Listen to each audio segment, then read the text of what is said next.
저 산을 넘어가자. 라는 정성훈 위임 목사님의 새해 첫 말씀. 여호수아 14장 7절부터 15절 말씀. 7절.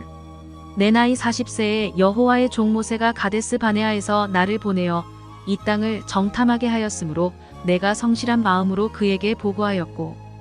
8절. 나와 함께 올라갔던 내 형제들은 백성의 간담을 높게 하였으나 나는 내 하나님 여호와께 충성하였으므로. 9절. 그날에 모세가 맹세하여 이르되 내가 내 하나님 여호와께 충성하였은즉 내 발로 밟는 땅은 영원히 너와 내 자손의 기업이 되리라 하였나이다. 10절. 이제 보소서 여호와께서 이 말씀을 모세에게 이르신 때로부터 이스라엘이 광야에서 방황한 이 45년 동안을 여호와께서 말씀하신 대로 나를 생존하게 하셨나이다. 오늘 내가 85세로 돼. 11절. 모세가 나를 보내던 날과 같이 오늘도 내가 여전히 강건하니 내 힘이 그때나 지금이나 같아서 싸움에나 출입에 감당할 수 있으니. 12절. 그날에 여호와께서 말씀하신 이 산지를 지금 내게 주소서. 당신도 그날에 들으셨거니와 그곳에는 아낙 사람이 있고 그 성읍들은 크고 견고할지라도 여호와께서 나와 함께 하시면 내가 여호와께서 말씀하신 대로 그들을 쫓아내리이다 하니. 13절. 여호수아가 여분네의 아들 갈렙을 위하여 축복하고 헤브론을 그에게 주어 기업을 삼게 하매. 14절. 헤브론이 그니스 사람 여분네의 아들 갈렙의 기업이 되어 오늘까지 이르렀으니 이는 그가 이스라엘의 하나님 여호와를 온전히 좇았음이라. 15절. 헤브론의 옛 이름은 기럇 아르바라. 아르바는 아낙 사람 가운데에서 가장 큰 사람이었더라. 그리고 그 땅에 전쟁이 그쳤더라. 아멘. 커뮤니케이션 이론가인 폴 스톨츠가 쓴 장애물을 기회로 전환하라는 책이 있습니다. Turning Obstacles into Opportunity. 장애물을 어떻게 기회로 바꿀 수 있는가? 장애물을 기회로 바꾸기 위해서는 무엇보다도 역경지수가 높아야 한다고 말합니다. 역경지수란 다른 말로 고난지수라고도 하는데 Adversity Quotient라고 하는 이 역경지수는 역경을 극복하는 능력을 가리킨다고 말할 수 있습니다.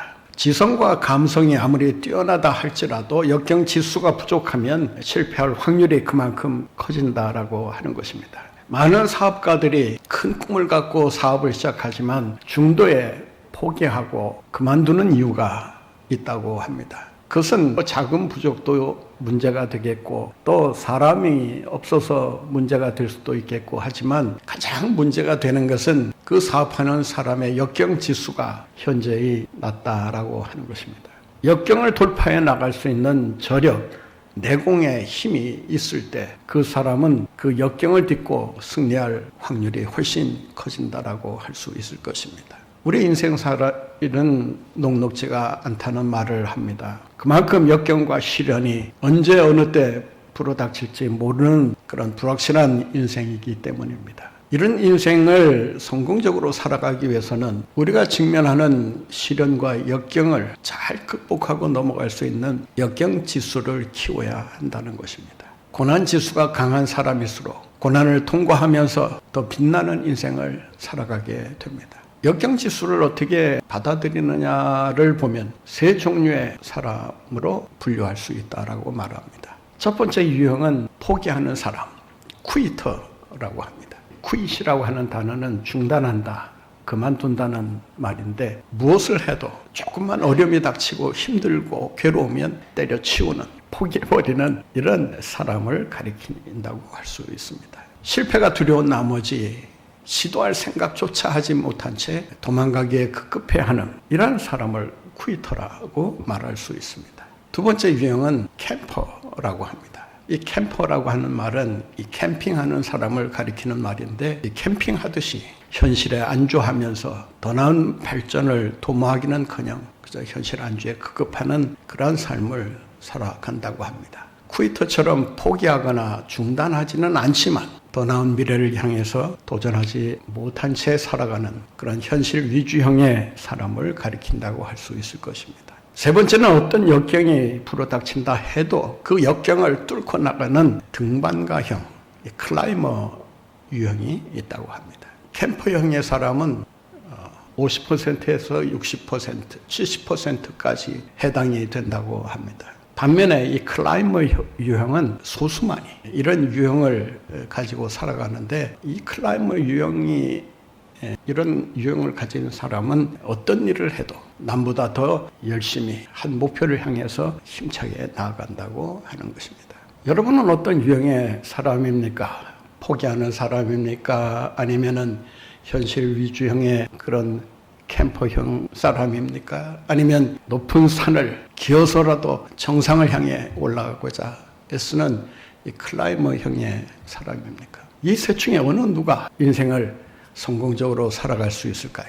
오늘 본문 말씀에 보면 역경지수가 높은 한 사람을 보여줍니다. 세 유형 가운데 등반과 유형에 속해 있는 인물이라고 해도 과언이 아닐 정도로 모든 면에 진취적이고 도전적이고 모험심이 강한 한 인물을 보여주는데, 그 인물이 바로 갈렙입니다. 이 갈렙이라고 하는 사람은 여호수아에게 이 산지를 내게 달라고 하면서 당시에 난공불락의 성으로 알려진 헤브론 산지를 요구하고 나섭니다. 그가 요청하는 땅은 평지가 아닙니다.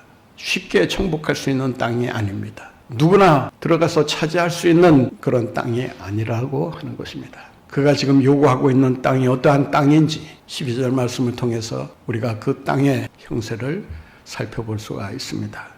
12절 말씀에 보면 이런 말씀이 기록되어 있습니다. 그날에 여호와께서 말씀하신 이 산지를 지금 내게 주소서. 당신도 그날에 들으셨거니와 그곳에는 아낙 사람이 있고 그 성읍들은 크고 견고할지라도. 그 성읍은 크고 견고할 뿐만 아니라 아낙 자손이라고 하는 이 거인족들이 살고 있어서 우리의 힘으로는 도저히 정복하기 어려운 그런 땅임을 여기서 암시해주고 있습니다. 헤브론 산지는 다윗이 한때 수도로 정할 만큼 아주 요새 중에 요새로 이름이 나 있던 곳입니다. 그 땅을 그는 지금 85세 나이에 내가 올라가 차지하겠노라고, 내가 정복하겠노라고 여호수아에게 요청하고 있습니다. 여러분이 85세의 나이라면 갈렙처럼 이런 용기 있는 행동을 과연 할 수가 있겠습니까? 황혼길에 접어든 나이임에는 분명합니다. 그러나 그는 비전이 있었고 꿈이 있었습니다. 이 산지를 내게 주소서라고 외칩니다. 왜 그가 어느 누구도 쉽게 정복하기 어려운 이 산지를 요구하고 있을까요? 이 땅을 차지하려고 하는 이유가 무엇일까요? 이 산지를 내게 달라고 여호수아에게 요청하는 이유가 무엇일까요? 그는 자기의 어떤 능력을 과시하기 위한 또는 자기의 욕심을 채우기 위한 그런 차원에서 이런 요구를 하고 있지 않습니다. 어쩌면 자기의 목숨을 바쳐야만 하는 그런 위험한 일이 아닐 수가 없습니다. 그럼에도 불구하고 그는 이 산지를 내게 달라고 외칩니다. 왜 그랬을까요? 헤브론 산지는 이스라엘 백성들에게 있어서 스칠 수 없는 치욕의 장소였기 때문입니다. 이스라엘 백성들이 가나안 정복을 향해 들어가기 전에 12정탐꾼을 보냅니다. 2명은 하나님께서 주신 땅이니 우리가 믿음으로 들어가 차지하자라고 긍정적으로 평가를 내린 반면에 10명의 정탐꾼들은 아니다. 그곳에 살고 있는 사람들이 우리가 보기에 너무 크고 장대해서 그들과 비교해 볼 때 우리는 메뚜기에 불과하다. 메뚜기 신드롬에 빠져서 결국에 가서는 가나안 정복을 포기하고 눈물을 삼키며 돌아서게 됩니다. 10명의 부정적인 보고를 들은 백성들이 통곡하면서 모세를 원망하면서 눈물을 삼키고 패배를 자인하면서 돌아섭니다. 패배의 장소, 치욕의 장소가 헤브론이었던 것입니다. 갈렙은 이 헤브론 산지를 눈앞에 두고도 하나님께서 차지하게 하시면 능히 차지할 수 있다는 믿음을 가지고 가나안 정복에 힘썼던 사람입니다. 그랬기에 그는 이 헤브론 산지에 대한 나름대로 비전이 있었던 것입니다. 이 산지를 내게 달라. 패배의 장소를 승리의 장소로 바꾸어 놓겠다고 하는 그의 각오를 여기에서 엿볼 수가 있다는 것입니다. 우리가 갈렙을 통해서 이 시간 하나의 높은 산을 눈앞에 둔 우리가 배워야 될 교훈이 있습니다. 저 산을 넘어가기 위해 우리가 갈렙을 통해서 배워야 될 그런 교훈이란 무엇이겠습니까? 패배의 장소를 승리의 장소로 바꾸어 놓고야 말겠다라고 하는 이런 각오와 결의가 준비되어 있느냐라고 하는 것입니다. 우리 믿음의 사람들이 빠지지 말아야 될 가장 큰 함정 가운데 하나가 패배주의입니다. 나는 뭘 해도 안 된다. 하면 반드시 지고 말 것이다. 저 크고 견고한 성벽을 어떻게 우리가 무너뜨릴 수 있겠는가? 저 성읍에 살고 있는 거인족 안악자손들을 우리가 어떻게 상대할 수 있겠는가? 이쯤에서 그만두는 것이 현명하지 않을까? 이런 식으로 우리는 우리의 인생을 패배주의 속에서 살아갑니다. 갈렙은 그렇게 하지 않았습니다.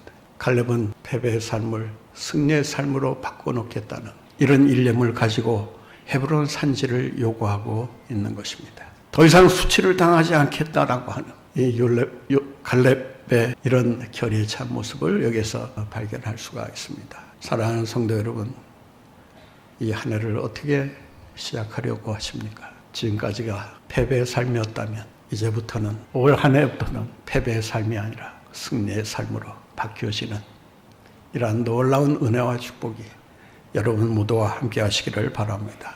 갈렙이 이 헤브론 산지를 요구하고 있는 이유가 있습니다. 그것은 헤브론 산지를 우리가 손에 넣기 전에 만약 이 일에 실패하게 된다면 우리는 하나님의 약속을 미완성으로 끝낼 수밖에 없을 것이다 라고 하는 것입니다. 그는 헤브론 산지를 정복함으로써 하나님의 약속을 성취하고 하나님의 영광을 나타내고자 하는 그런 열정이 불타고 있었던 것입니다.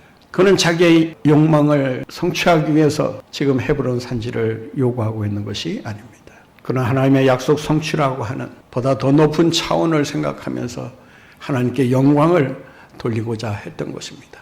이 땅을 차지함으로써 하나님께서 우리에게 약속하신 그 언약을 반드시 성취할 것이다 라고 하는 이 확신을 그가 가지고 있었던 것입니다. 그가 헤브론 산지를 요구하는 이유가 있습니다. 그것은 헤브론 산지가 적의 수중에 들어있는 한 이스라엘 백성들의 미래에 대한 안전은 보장할 수 없기 때문입니다. 다른 곳은 다 정복했는데 헤브론 산지만 남아있다 생각해 보세요. 성 안에 살고 있던 이 거인족들이 기회를 틈타서 이스라엘 백성들을 공격한다든지 한다면 이스라엘 백성들의 미래는 불투명할 수밖에 없을 것입니다. 이제나 저제나 그 거인족들을 의식하면서 불안에 떨 수밖에 없었을 것입니다. 그는 이스라엘 백성들의 미래의 안전을 도모하기 위해서 그는 헤브론 산지를 요구하고 있는 것입니다. 그가 어떻게 해서 이 헤브론 산지를 자기 손에 넣을 수가 있었을까요? 헤브론 산지를 정복할 수 있었던 그 비결이란 무엇일까요? 그는 헤브론 산지에 대한 비전을 갖고 있었습니다. 그 비전이 9절 말씀에 기록되어 있습니다. 같이 읽겠습니다. 그날에 모세가 맹세하여 이르되 내가 내 하나님 여호와께 충성하였은즉 네 발로 밟는 땅은 영원히 너와 네 자손의 기업이 되리라 하였느니라. 아멘. 너와 네 자손의 기업이 되리라고 주님께서 그 기업에 대한 비전을 갈렙에게 보여주신 것입니다. 비전을 품고 그 비전을 쫓아 살아가는 삶이야말로 보다 성공에 이르는 그런 삶이라고 말할 수 있을 것입니다. 비전이 없는 인생처럼 가난하고 불쌍한 인생은 없습니다. 가난해도 하나님이 주신 비전으로 불타오르고 있을 때 그 비전을 통해서 보다 희망찬 미래를 열어갈 수가 있고 보다 나은 내일을 경험할 수가 있게 됩니다. 어느 마을이 가장 아름다운 마을이었다가 하루아침에 폐허로 변해버린 그런 마을이 하나 있습니다. 왜 그런 일이 일어났을까요? 전에는 그렇게 쓰레기도 깔끔히 치우고 청소하는데 열심히 했던 주민들이 쓰레기도 치우지 않고 거리에 쓰레기가 날려도 아무도 거들떠보지 않고 오히려 함부로 쓰레기를 버리면서 살아갑니다. 담장이 무너져도 지붕이 허물어져도 아랑곳하지 않고 그대로 내버려 둔 채 점점 집이 무너져 내리는 그런 상황에 이르게 됩니다. 전에는 그렇게 청원을 아름답게 가꾸던 사람들이 가꾸는 일을 마다하고 말라 죽도록 내버려 둔 채 인생을 낭비하면서 살아갑니다. 왜 그런 삶을 살게 되었을까요? 그 마을에 비전이 없었기 때문입니다. 비전이 없을 수밖에 없는 이유가 있습니다. 그것은 머지않아 댐 공사로 인해 그 마을이 수몰될 지역으로 결정났기 때문입니다. 마을에 대한 희망을 갖지 못하게 되자 하루아침에 아름다운 마을이 폐허로 바뀌고 만 것입니다. 우리의 인생 또한 마찬가지입니다. 비전이 없다는 것은 바로 희망이 없다는 것을 의미합니다. 올 한 해를 시작하는 데 있어서 우리에게 필요한 것은 비전입니다. 이 비전은 나의 야망이 아니라 하나님이 주시는 비전이어야 합니다. 오늘 갈렙은 하나님께서 헤브론 산지를 나와 내 자손에게 기업으로 주리라고 하는 이 비전을 붙들고 그 비전을 쫓아 살았던 것입니다. 사랑하는 성도 여러분, 비전이 있을 때 우리는 희망을 가질 수가 있습니다. 희망이 있을 때 우리의 인생은 승리할 수가 있는 것입니다. 하늘하는 이 높은 산을 마주하고 있는 이 시점에서 우리가 새롭게 회복해야 될 것이 있다면 바로 하나님이 주시는 비전이라고 할 수 있습니다. 하나님이 주신 비전을 품고 비전을 쫓아 비전이 이끄는 대로 비전을 가지고 살아가는 가운데 하나님의 놀라운 승리를 체험하시는 여러분들 모두가 되시기를 바랍니다. 갈렙이 헤브론 산지를 정복할 수 있었던 그 비결은 무엇이었을까요? 그는 하나님의 약속에 대한 확신을 가졌기 때문입니다. 오늘 본문 말씀에 보면 하나님의 말씀대로 내가 쫓았다라고 말합니다. 오늘 본 말씀 9절에 보면 이런 말씀이 있습니다. 그날에 모세가 맹세하여 이르되 내가 네 하나님 여호와께 충성하였은즉 내 발로 밟는 땅은 영원히 너와 네 자손에게 기업이 되리라. 10절에 보면 이제 보소서 여호와께서 이 말씀을 모세에게 이르신 때로부터 이스라엘이 광야에서 방황한 이 45년 동안을 여호와께서 말씀하신 대로 12절에 보면 그날에 여호와께서 말씀하신 이 산지를 지금 내게 주소서. 여호와께서 나와 함께 하시면 내가 여호와께서 말씀하신 대로 그들을 쫓아내리이다. 말씀하신 대로 반드시 이루어질 것을 확신하고 그 믿음 가운데 전진해 나갔던 것입니다. 사랑하는 성도 여러분, 이 한 해를 어떻게 사시기를 원하십니까?